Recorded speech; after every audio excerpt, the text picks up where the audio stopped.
1500 કરોડના કૌભાંડને લઈ ભાવનગરમાં ઈડીના દરોડા. હનીફ શેખ ઉર્ફે ખાટકીના નિવાસસ્થાને ઈડીના દરોડા. 1500 કરોડના એસએમએસ સ્ટોક ટીપ કૌભાંડનો માસ્ટર માઇન્ડ આ હનીફ શેખ છે. કૌભાંડના નાણાં વિદેશમાં ટ્રાન્સફર કર્યા હોવાની પણ શંકા રાખી ઈડીએ તપાસ કરી. મહત્વના દસ્તાવેજો, ઇલેક્ટ્રિક ઉપકરણ સહિતની વસ્તુઓ પણ તપાસ માટે લેવામાં આવી છે.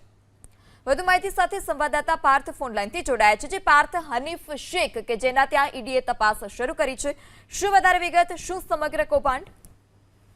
એ જણાવી દો, ભાવનગર શહેરના અલકા ટોકીજ વિસ્તારમાં ઈડીના દરોડા ચાલી રહ્યા છે. છેલ્લા 20 કલાક કરતા પણ વધારે સમયથી ઈડી દ્વારા તપાસ હાથ ધરવામાં આવી છે.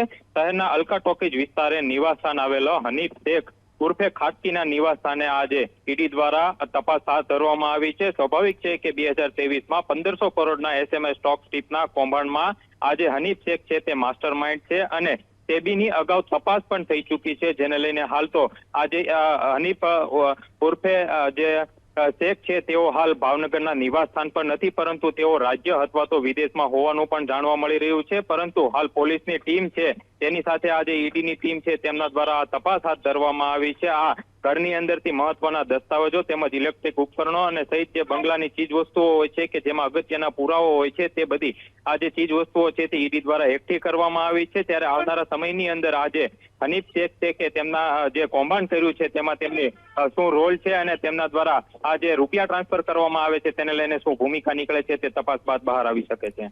જી પાર્થ, માહિતી બદલ આભાર.